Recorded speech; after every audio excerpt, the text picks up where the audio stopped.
，Maxim，走，咱们一块儿看看菜园还有哪些活需要干。走，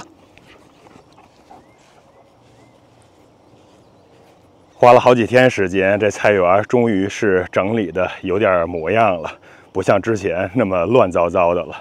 像这一片的一大堆的高草，都让我用剪草机给它剪掉了。当然，这其中也误伤了好多的植物，比如说这块种的豆角，基本上也被扫光了。像这一片种的呢，有一些是南瓜，有一些是西葫芦。这种已经开始爬藤的，这个是南瓜，是那种日本的小南瓜。我看一看上边的小南瓜，已经有一些长出来了。看这还是有一些杂草，离根部特别近，这种只能是手动的给它拔一拔了。像是西葫芦是这种，它是不爬藤的。仔细找找，那儿也有小西葫芦了。这要是没有杂草，如果我们不是因为长时间休假不在的话，中期的时候给它稍微的除草，施点肥，经常浇浇水，现在肯定已经可以吃了。再看这边这棵上边的小的西葫芦也长出来了。看这叶子普遍没有那么绿，而且好多是看起来比较颜色浅，都是因为草太高了遮光的缘故。现在把它的草都割掉了，后边呢我再给它周围施点肥，培土，应该很快就能有收获了。看这一片的草也都给打掉了，右边的这一片原本是种的毛豆，但我估计这一块的呢，大概率是让兔子给吃掉了。再往远处看，这边就会多一点。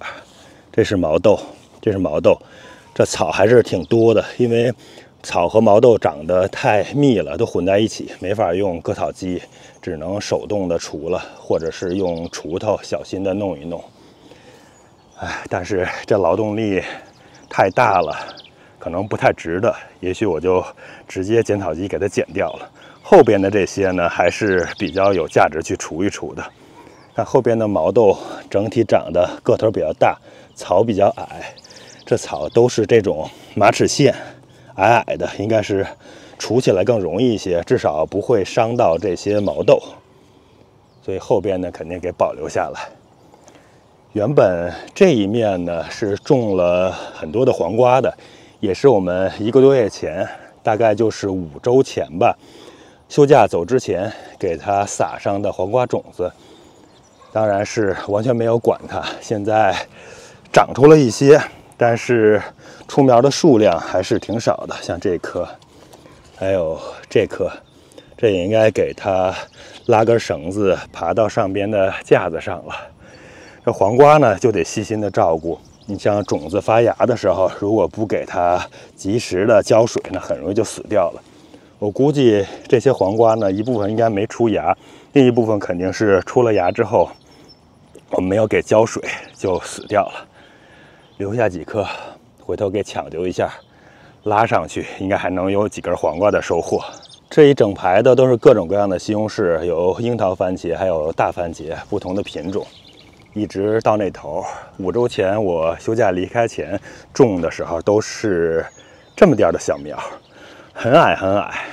当时当然也没有时间了，因为着急收拾家里，要准备出发度假。所以就想着回来后再给它把那个西红柿笼子插起来吧，但谁能想到呢？长太快了，现在长得密密麻麻，又高又大，又是很难把西红柿笼子插上了。不过像这些呢，这枝我肯定是等会儿吧，争取就给它打一打。个别的如果还能插西红柿笼子，就给它插一插，太费时间不好弄的。哎呀，就这样吧，让它往这边的防草布上倒着长一些西红柿。但我估计收获量就特别少了，而且容易生病虫害。看这一小串西红柿长得还是不错的，这么看呢，还是争取抢救抢救吧。这次是我一个人回来了，所以如果给这些这么高大的西红柿插西红柿笼子，一个人不是很方便，这得2个人，一个人把这西红柿扶起来扶好，另一个人插笼子，一点一点的才能弄上。等丽丽带小朋友也一起休假回来，可能时间太晚了，他们还要好几周以后呢。我再想想办法。这边的一些辣椒，这辣椒倒是很好弄，辣椒把下边的分叉稍微打一打，像这种直接掐掉其实就行了。哎呀，后面还有这种都是长得比较低矮的那种品种，所以打理起来也相对比较容易，而且基本上不用搭架子。再看看后边的这些小番茄，这长得是更乱呀。小番茄的生长能力比那种大的要更强一些。看这枝繁叶茂的，上边也是好多都挂了果了。正常情况下呢，给它打枝完之后，这个时候应该是追一次肥的。我还是先以打枝为主吧，把枝整理清楚了。下边有草的，再稍微拔一拔草，然后就是施一下肥。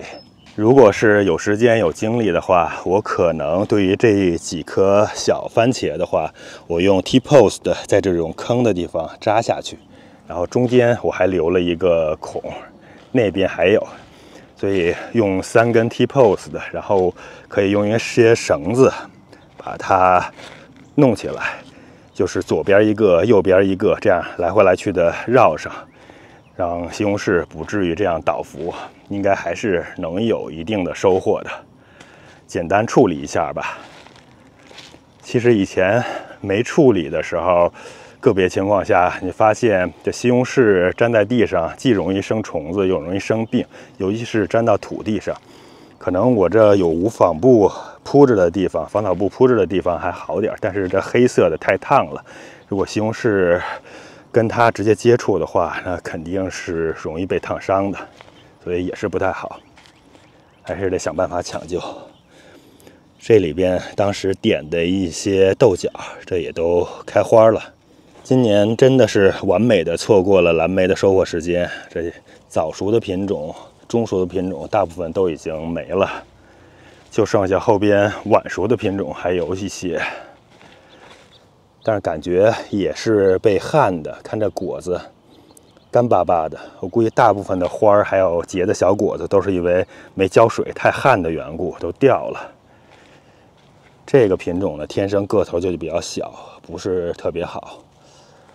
后边的无花果，那天说等忙过这一阵儿，不是特别多事儿了之后呢，给它整整枝，把周围的小的打一打，留个那么5、6个分叉。后边呢，就该慢慢的开始长无花果了。像这一大棚也是，这太多的分叉了，这种小的都可以给它剪掉，留几根最粗壮的，让它往上长。那是那颗无花果。这应该是那颗波姬红，当时以为是完全死掉了，扒拉扒拉根部呢，就春天的时候也发现没有什么青色的痕迹，但是没想到现在又发芽了。这无花果呢，很多品种都是，应该说整个都不耐寒吧，在7区能种的品种也是有限的，像这种能凑合着种，但上边冬天都会被冻死。不过无花果生长能力啊，可真是强，太顽强了，不管被冻死，不管什么样的品种被冻死，它的根部都是能发出芽来的。但是我不知道，像这么小呢，很有可能都没有机会结果了。所以像波姬红这个品种，在7区这个地方，估计冬天肯定还是要给它保温保暖，否则的话很难有收获的。Maxim， 你又干嘛呢？我去大菜园看一看，你在门口等着我啊。这大菜园现在草都除掉了，这看起来完全的焕然一新了，菜园又恢复了原来该有的样子，相对来说算是整整齐齐的了，比较整洁。看看这边种甜瓜的地方，今年甜瓜比较少，就剩这么几颗了。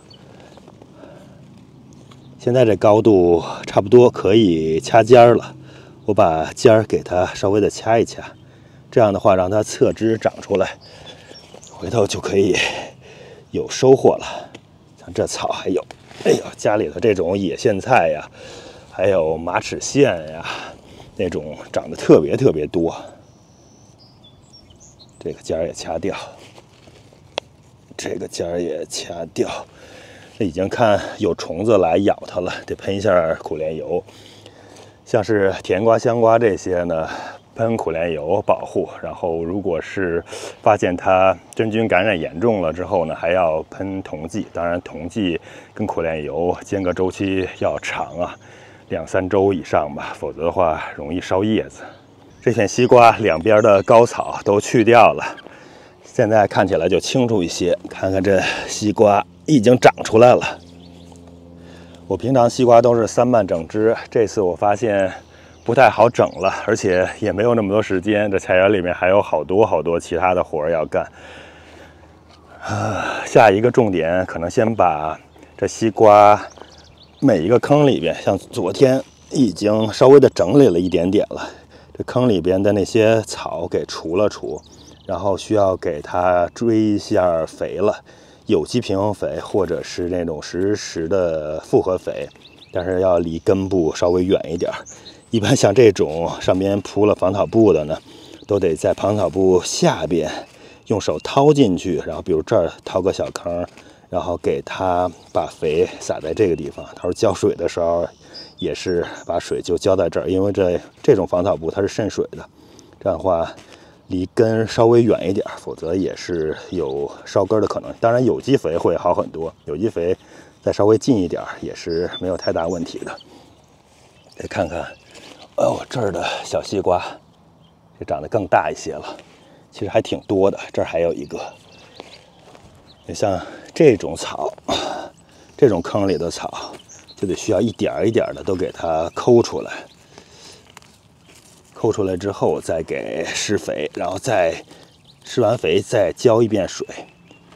西瓜呢还是相对来说比较好种植的，你看我离开这么长时间，它自己生长还是长得不错的，不用浇水。像我这地区不用浇水。你看西瓜长起来之后，如果你水分大、浇水多的话，反而容易裂瓜或者是落果，并不是很好。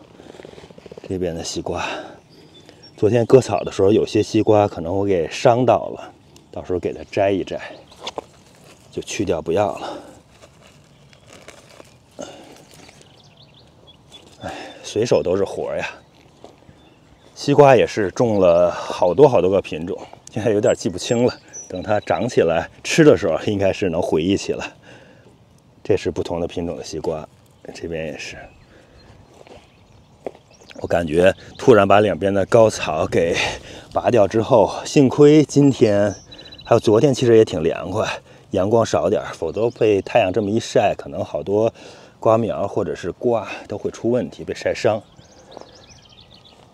得循序渐进才行。这边又是小瓜，追次肥，这瓜应该是有不错收获的。所以以前最早的期种菜的时候，都觉得像种西瓜这种会比其他的青菜要难，但其实熟悉了之后呢，发现这些东西啊，比那些青菜类还是要容易管理的，并没有那么麻烦。最后的收获是非常显著、显而易见呀！这么大的西瓜，想起来了，这边的瓜当时是那种大个的品种，这种品种我得重点给它打一下枝，否则的话，这瓜很难长出来，长出来也很难长大。估计给它搞一个单蔓或者是双蔓吧。留瓜的话，就是一个蔓上留一个大瓜。你像其他的中小型品种呢，我是3蔓整枝，然后留3个蔓，一个主蔓，2个侧蔓，这样的话每个蔓上至少都有一个大瓜。如果是稍微小一点的品种，那有2个也是完全没有问题的。所以每一个西瓜结个4、5个瓜是比较现实的，而且也是每年都能实现的。那毛豆呢，把2侧的杂草都除掉之后，也是能看清楚了。看这小粉花都已经开出来了，这是前边的，我种的是鲜食毛豆，这些我回头重点的给它关注一下。像中间的这种草，现在因为长得也是比较高，但是没超过毛豆，所以暂时不用担心。不过这2天稍微不那么忙了，我得拿锄头再给它锄一锄，或者像这种草，其实比较简单，拔就行。拔反正就是比较费手，可以这样稍微的拔一拔，拔下来之后再给它中耕，稍微把那些其他的草再用土给盖一盖、刨一刨，这样回头就能有不错的毛豆的收获了。到时候摘点儿，吃一些鲜食毛豆。您看出这些叶子啊，先记住这个样子，跟后边的毛豆覆盖作物还是有挺大差距的。鲜食毛豆，看看这边，这不是毛豆了，这边后边呢是种的这种不爬藤的豆角，开这种白花，这种尖尖的叶子。这块中间的部分，你看这一排，这有一个小沟，我是拿割草机很小心的给它打的。当然，这个过程中会打断一些毛豆，但是会省好多的时间，省好多的事儿。这边呢，我本来也想打，但是发现这2排毛豆种的没有那排的距离远，所以不好弄。这排还得拿手或者是拿锄头，这种太高了，锄头也不好弄。所以先把高的拿手拔一拔，再拿锄头处理。对于这些最后能抢救过来，还能有不错收获的，那我就稍微花点时间吧，利用晚上下班还有周末的时间。这边是毛豆覆盖作物，毛豆覆盖作物跟鲜食毛豆长得还是有些差异的，当然叶子不明显，这也是毛豆覆盖作物。这些呢，等它长了毛豆之后，它的豆荚还有豆子都是特别小，这是跟鲜食毛豆的最大的区别了。这边玉米，然后周围这一排种的豆角，除了草之后，看的也是清楚多了。开花，然后见了阳光之后，不久就可以有豆角的收获了。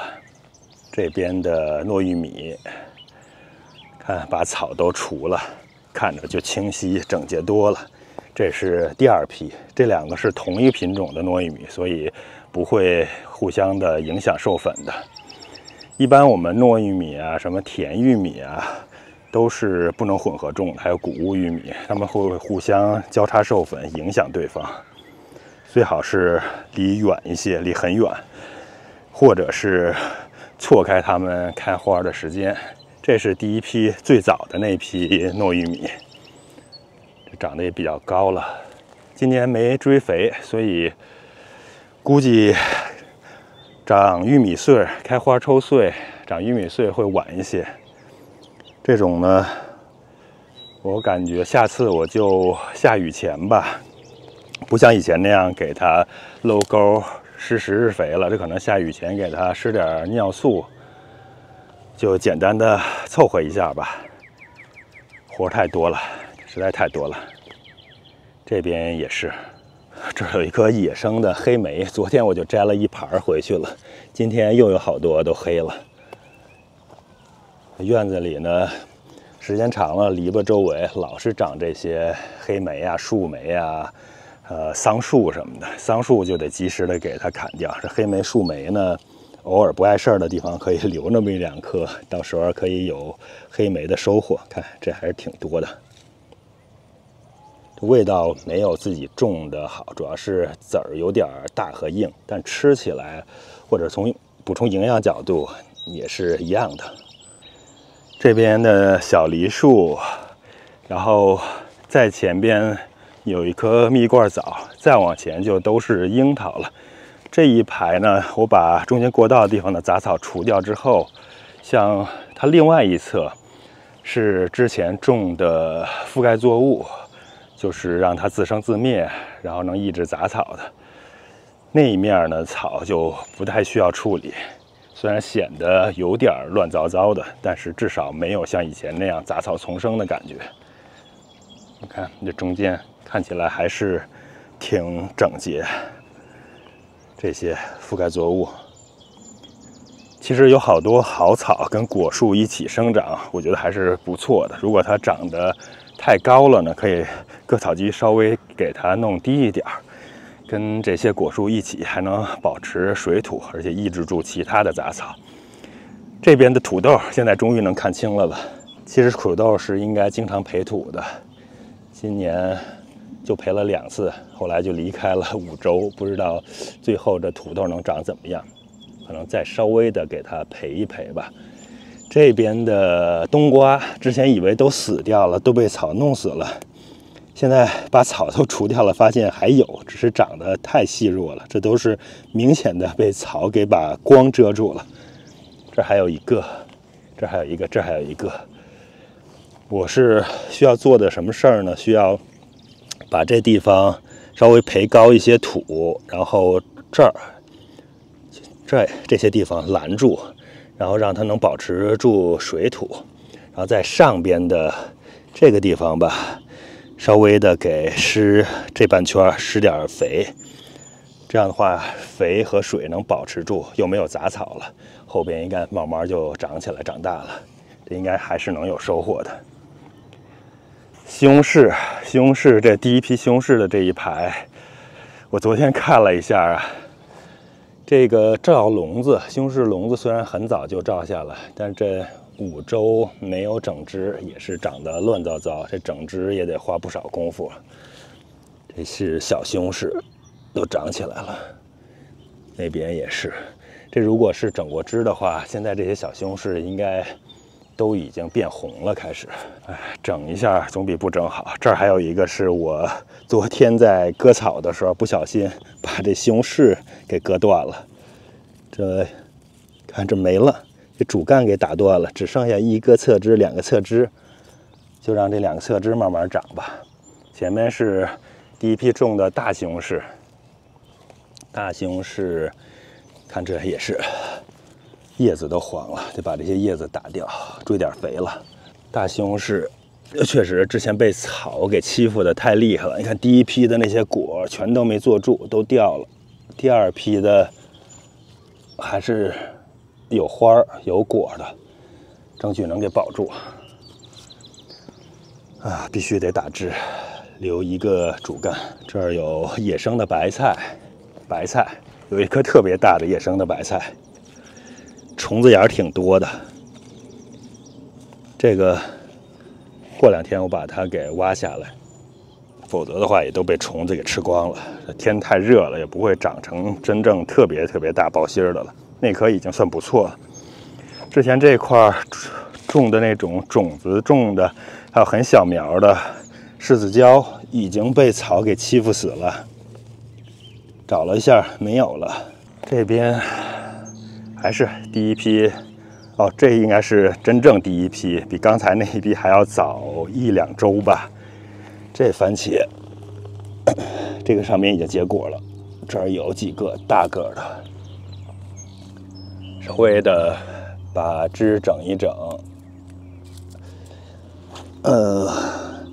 感觉像这种已经发白的，应该离成熟不远了。我估计有2周、2、3周。肯定有一些西红柿可以吃了。这是之前种的茄子，这就是说为什么茄子是最需要打理、最需要照顾的了。你看这茄子，5周没管它，已经被虫子几乎是吃没了，再加上周围的杂草长得比它快，又遮光。你看这小颗茄子就剩这么一点点了，还开了紫色花，也是挺顽强的。但是这已经没有太大意义了，这茄子就没长起来。哦，对了，今天最重要的一件事是，像枣树这一排，我把草清理出来了，这得给枣树浇水了。这小枣树，你看，很明显嘛，叶子干边了，这都旱的。那边的大枣树也都是一个样子。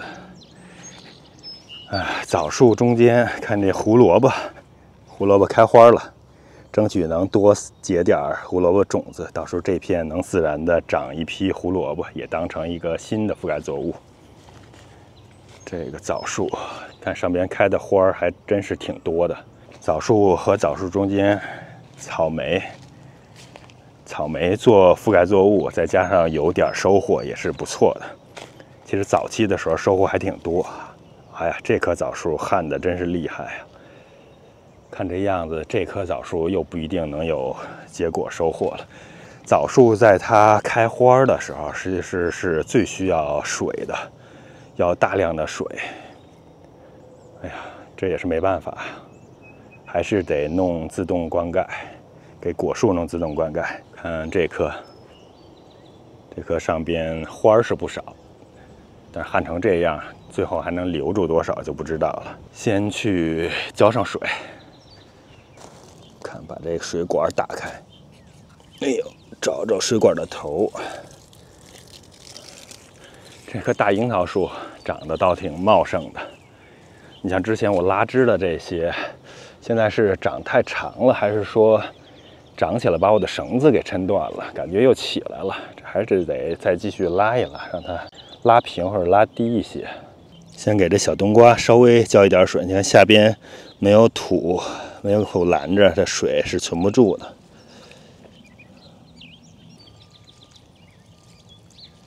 行，给枣树浇水吧。这边的地势稍微高一点，在这儿给它放个15分钟水，它的水应该就慢慢的蔓延到整个下边这一片了。这枣树前面的杂草也都除掉了，挨着枣树前面的这一排，这些就全都是豌豆了。看，我本来说摘一摘的，也没抽出时间。这好多。感觉有些已经是有点老了，我得尝一尝。这种有些豆荚是正好吃的，可以摘下来，但有些感觉稍微有一点点老，我冲一下，给它尝一尝看看。这一只手洗还是不是特别灵活，还可以。像这种特别鼓的呢，豆荚也都是嫩的，只是要把两边的这个小尖给它去掉，然后豆荚可以一起吃的，还挺好吃的。这个也是，像这种吃起来更好一些。我喜欢这种甜豆可以直接生吃，或者是凉拌吃，或者焯一下水。还有就是也可以像是炒豆角一样给它炒一炒，或者荷兰豆炒腊肉那种。这甜豆比荷兰豆要鼓一些了，当然比它的那个味道也更甜。你像这一棵，我这随便插了一个西红柿笼子，当时可能是这儿长了一个野生西红柿吧，它上边挂的就会更多一些。当然我是当覆盖作物种的嘛，所以也没期望它每棵结太多，就适当的收获点，太多了也摘不过来，而且也收不过来。你看种了这一片荷兰豆、豌豆的覆盖作物，我这一排就基本上不用管草的事儿了，很少，中间长出来的草很少，你看都被这些豌豆整个这豆秧给它遮盖住了。当然这次它全都往那边倒了，如果是分散开，就是倒得乱一些，这边也倒一些，那这儿的草也可以给它覆盖住。但是这样长得整齐也没问题。盖这一边，这边呢我还是可以用割草剂稍微除一除的。这是当时保护枣树的那个铁网，偶尔会长出一些这种比较高的草，这种可能给它拔掉就行了。看这边是好多豆荚，这儿。反正就是摘起来呢，要想回去炒一盘吃一大盘，摘这东西稍微费点功夫，但是确实是省事儿省心呢。这一排当时种下去之后呢，做了一次的中耕除草，没施肥，就这样让它长的。看最后的结果也是有不错收获。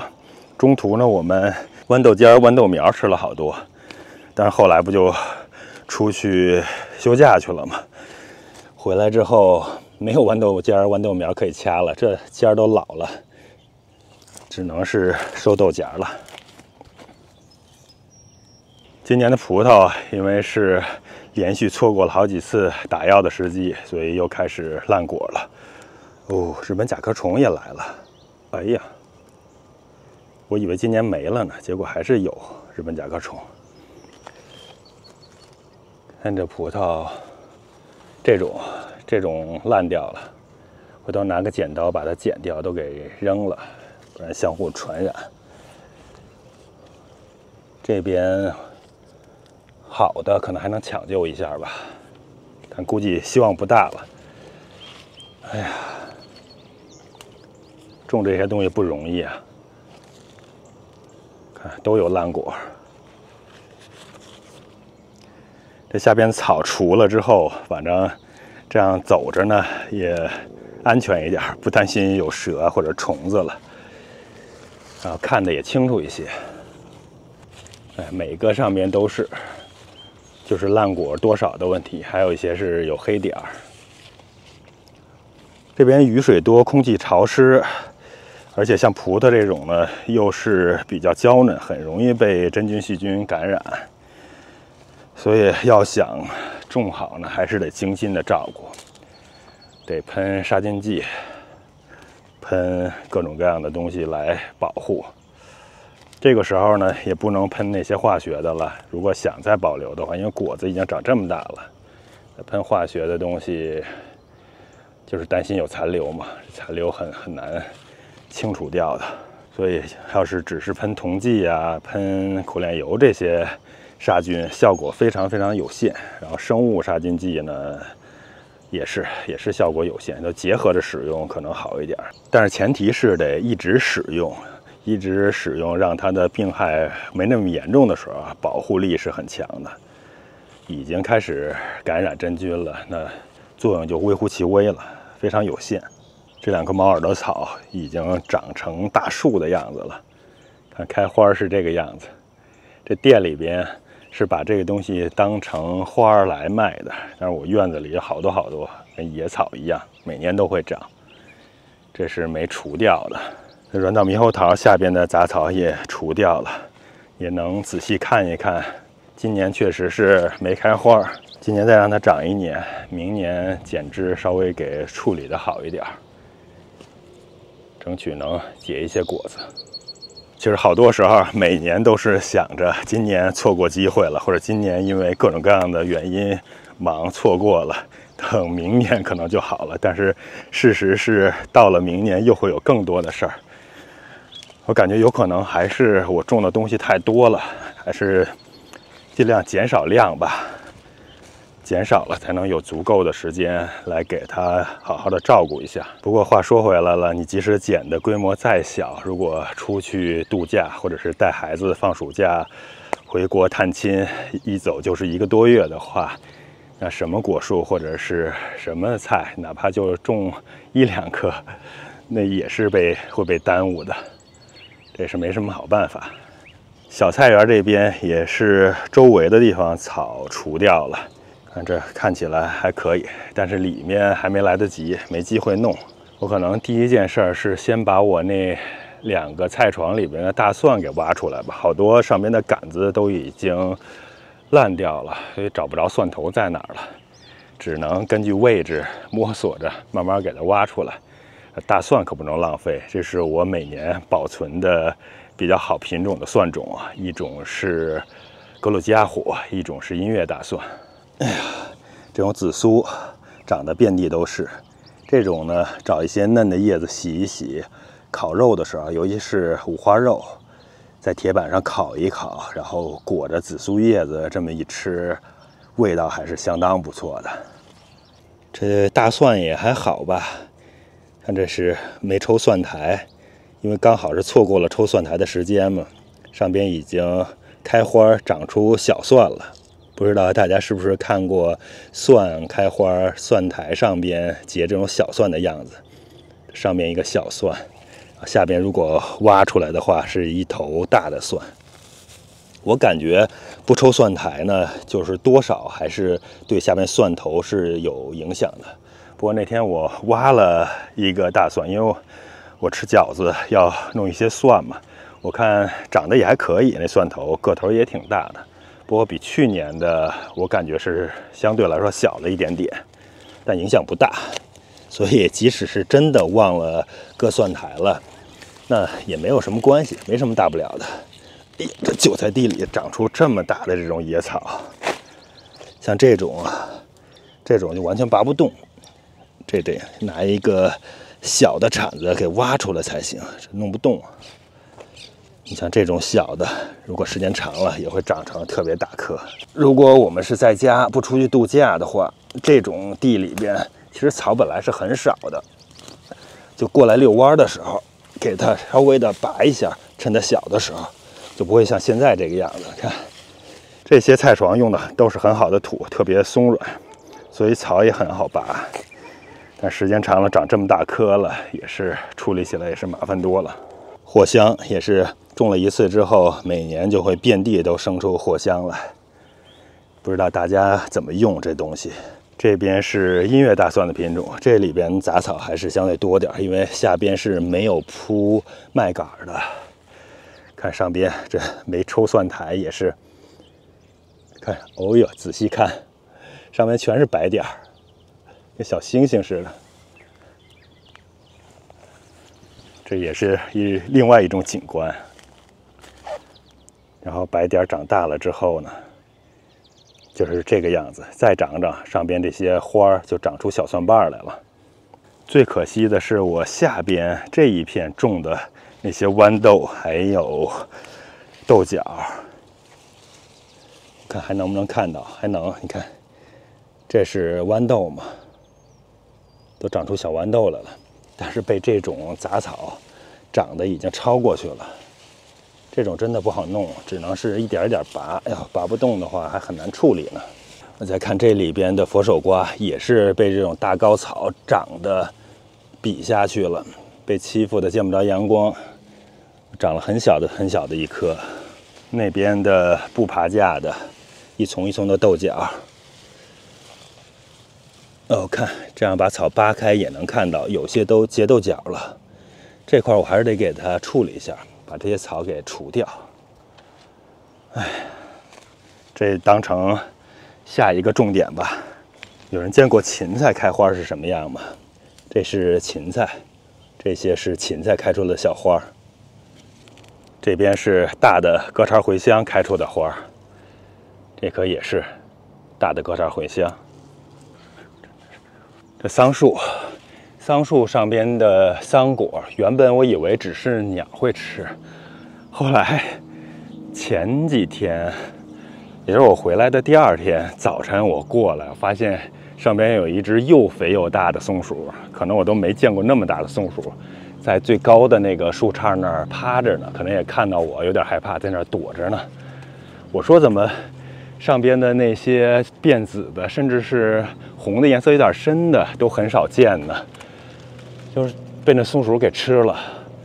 然后再加上鸟，基本上很难。你像这种红的，我就得摘下来，不然的话，大概率明天我再过来，它就没了。然后那些白的呀、绿的呀，在上面肯定是长得好好的，因为不好吃嘛。只要一变红，稍微有点红，有点甜味儿了，就被吃了。再变紫的话，基本上不可能。这儿有一颗也是刚刚变红，红的。所以确实得想办法呀，怎么样才能把这个桑树保存下来呢？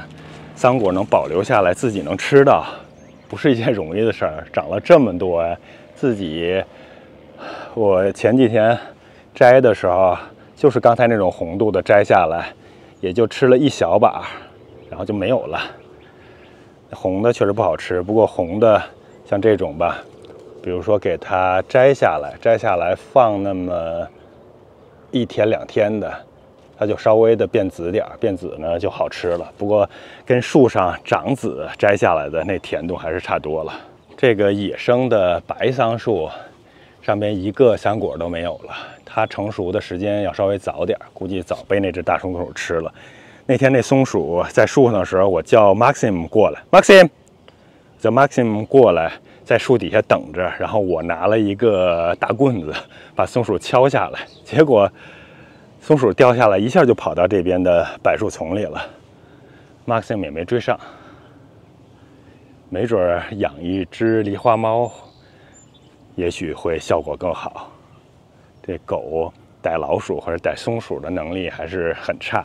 看这地上的草啊，这才割过没几天的时间，就又长起来了。因为现在温度高，再加上时不时又会下雨，草长得特别快，可能1周的时间就得割一次了。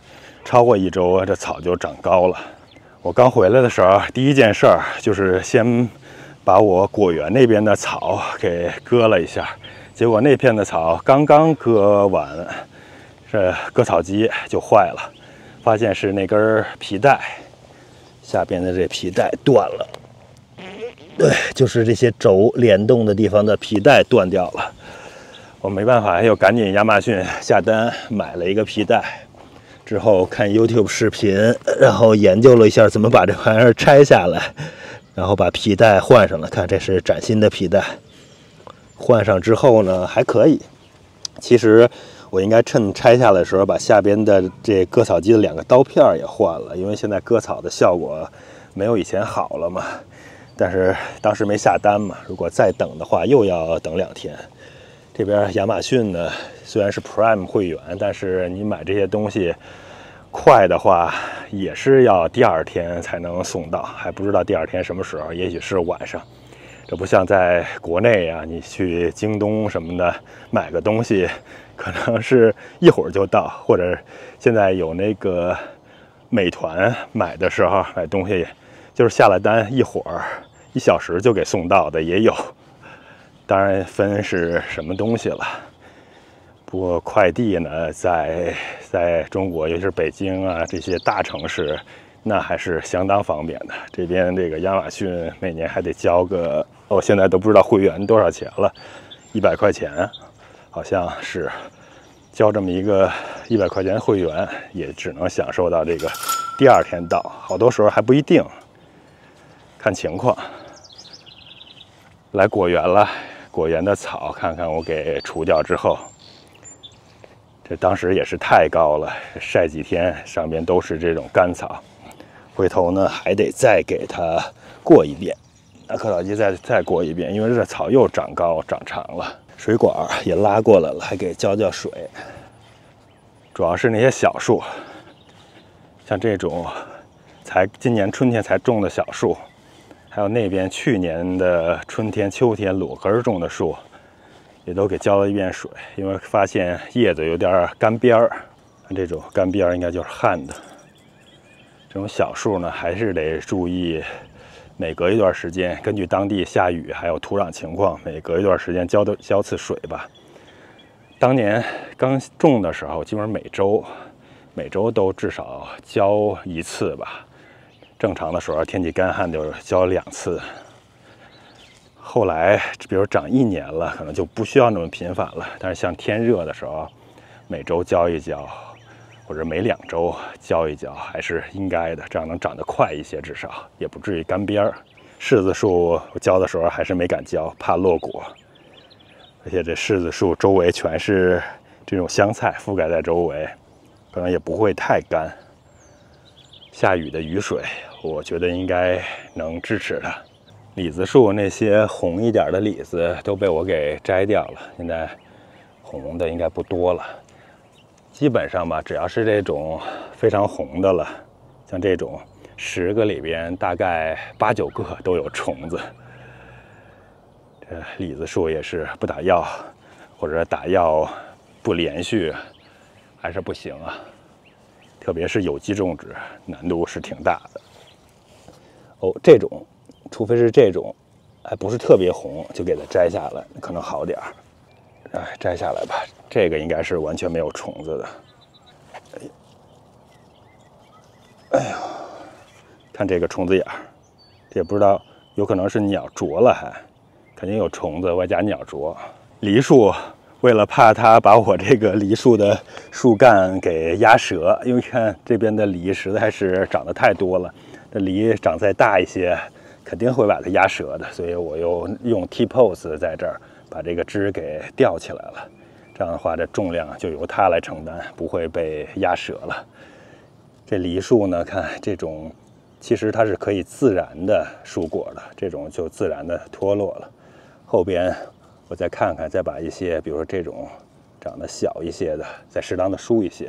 这边也是一样，两边的分叉都是，因为结的果实在太多了。这一颗，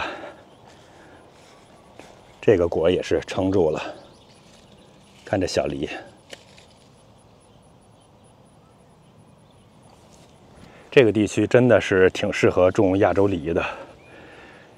这原本是主干，也垂弯了。当时还没太注意，这我得拿一个更高的 T-post 立在这儿，把它在这个地方吧，可能也撑一撑，以免把上边的这树杈给压断，那就得不偿失了。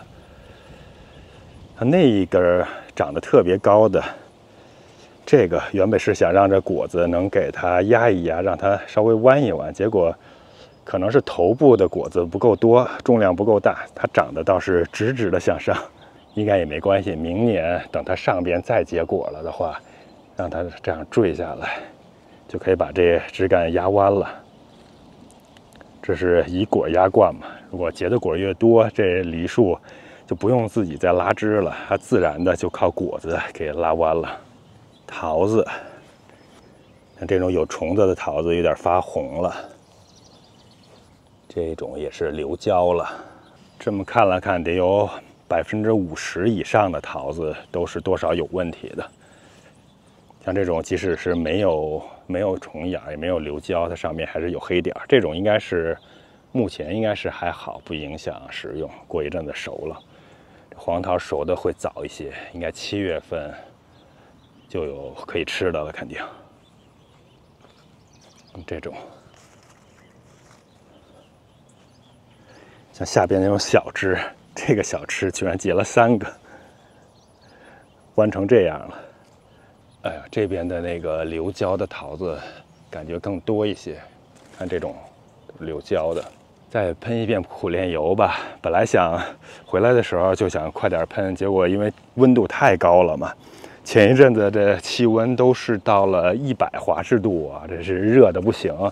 一方面是出都出不来，早晨的时候可能还得有85或者90多度呢，根本是出都出不来。这是人，哪怕人能受得了这么高的温度，这你比如说我给桃树喷苦楝油，苦楝油它的理想温度是85度以下，超过90度就不建议，就不让喷了，容易烧果烧树，所以没办法，也一直没喷。像其他的药，多杀菌素什么的，你如果超过90度喷，那效果也是几乎就没有了。很多的药都是温度太高了，就是不是没有效果，就是伤树伤果子，所以太高温度不行。再有就是下雨，因为你喷完之后吧，它当天晚上它就会下场雨，也是不行啊，至少得有1、2天不下雨吧，哪怕没有2天，也得有1天多嘛。比如说我早上喷完了，那第2天如果不下雨，那1天多，到第2天晚上下，那也能接受。哎呀，这个小梨树，按现在的情况呢，我打算可能我剩余的树坑，我要不然就再种梨树，种柿子，感觉相对来说好打理一些吧。然后对这果子也容易有收获，桃子也还行，不过桃树已经种的足够多了。桑树是真是好种啊，但是桑树的桑葚果实想保留下来，那是太难了。苹果不好种，苹果容易生虫子，病害太严重了。看我这树上这苹果，这一串苹果里边，我感觉90%都是有病虫害了。这一串的几个里头，也许这最大的还有那个最大的好一些，其他的看样子也都是有病虫害了。像这种很明显嘛，这些嘛。再来看看水蜜桃，这2个水蜜桃，这应该是按往年的经验，应该是7月中旬就能成熟了。最多等到下旬吧。这一棵树上的开花的时候就晚了1、2周，所以估计这一批可能得等到7月底，不过到这个时候了，说不准啊，天气热，长得也快，可能很快就熟了。啊，蟠桃，我发现，可能我这品种的问题，真是不好种啊。不光是虫害厉害，而且裂果也厉害，就中间的地方好多都裂果了，然后掉果也厉害。这地上好多可能被虫子都已经吃掉，或者被什么松鼠剪掉了吧，但是还是有很多。看树底下经常都是这种落下来的果子，或者是虫害，或者是病害，或者是裂口就掉了。这还有一些流胶的，应该是很快也掉落了。所以我觉得，如果是自己家里种植，就种那么1、2棵果树的话，还是别选择蟠桃树了。哪怕选水蜜桃呢，其实水蜜桃也不是那么好种，就选普通的本地的黄桃或者白桃，应该是要好种好多。如果要想种特殊品种，那就选一些特殊品种，但是也是以这种普通的圆桃为主，会好一些。扁桃普遍不好种。Maxim， 来，现在天气又开始热起来，看 Maxim 躲在树荫底下，叫他都不愿意过来。Maxim 过来，我都没热呢，你就热成这样了。这长期的休假外出，像是家里边的狗啊、鸡鸭鹅这些照顾，其实也是个问题。你像 Maxim 呢，倒是这边有这些负责照顾狗的个人呀，或者一些机构。我们当时也是找了一下，然后价钱是一方面啊，当然像这种大狗，像 Maxim 这种大狗，它有不合群，跟别的狗相处不来，这好多机构它都不收，因为他们带好多狗嘛，比如一个人要带几只狗的，他就要这几只狗能够玩到一起来的。还有一些朋友会给我们一些帮助，比如说他可以把狗带到他的农场去，但是要求能和他农场的狗能够自由的活动在一起，不打架，这个我们也做不到。后来找了好久，终于是找了一个家里边就是没有狗，然后曾经养过狗，又可以照顾狗的，大概收费是50块钱1天吧。所以我们在他那儿放了十几天，好像11天还是12天来着，大概500、600块钱。他就照顾他的这一只狗，也没法跟别的狗一起。然后后来呢，一个朋友是家里也是养狗的，他是原本是可以照顾，但是他也回国了，所以我们就等到他回来，帮我们从养狗的地方把 Maxim 带回来之后，又帮我们照顾了一阵子，反正也是挺辛苦的吧。这个确实是一个需要考虑的问题。然后很多朋友其实都是没法帮忙养狗或者没法带狗的，尤其是这种大狗。小狗也许还好一点，所以养这种大狗，如果是经常要外出玩啊，或者是每年都要回国的，那确实是一个考虑的点吧。至少要有一个稳妥的方案。当然，如果不差钱的话，那找到一个合适的照顾它的地方，每天50块钱也是可以的。当然也是最省心的，反正就是多花钱多省心吧。当时我们走的时候，菜园里边草莓是一直在盛产的，所以我们告诉我们邻居还有以前的一些同事朋友说，如果有空的话过来摘草莓。他们应该是摘了一些，所以草莓呢还不算浪费。然后像鸡鸭鹅这种呢，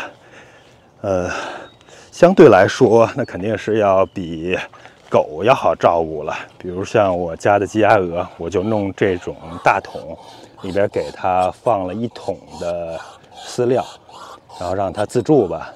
这种当时测了一下，大概是能坚持3、4周，所以我们是让朋友每周末过来帮我们看一眼，然后如果没有了的话，就再给它加一些加进去，能坚持很久的。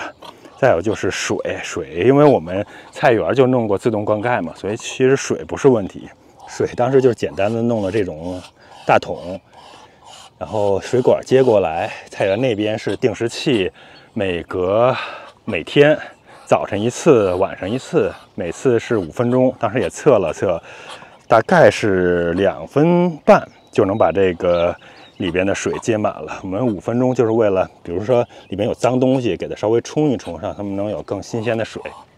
因为家里要是养鸡，就不用这么麻烦。养了鸭和鹅呢，它们老是去里边洗澡，所以全是泥。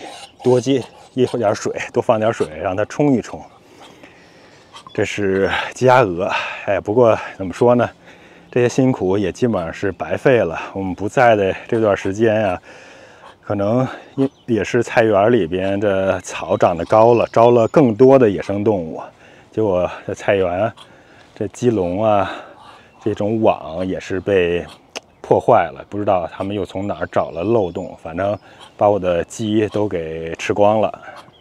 鸭和鹅呢，鸭子也是被咬死了。然后我回来之后，还看到了在这边空地上又被咬死了鸭子。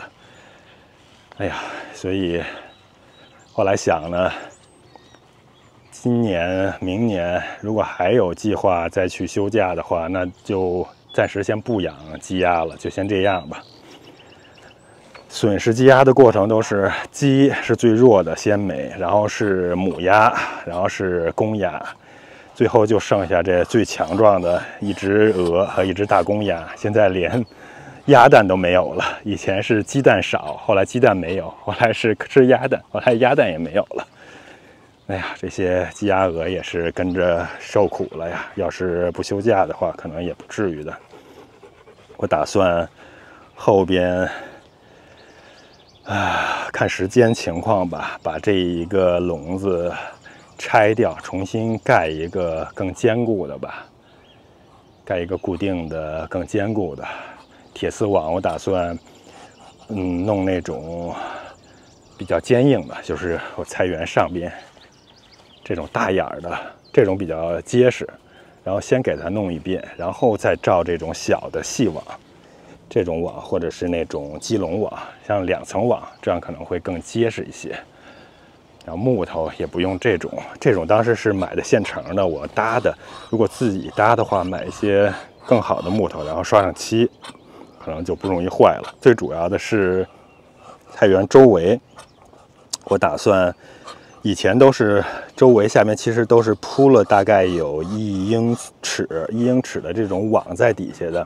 所以那些打洞的东西是打不了的，而且菜园这种笼子底下也是有网，它即使打到里边，它也是挖不上去的。但是这鸡笼已经有多少年了？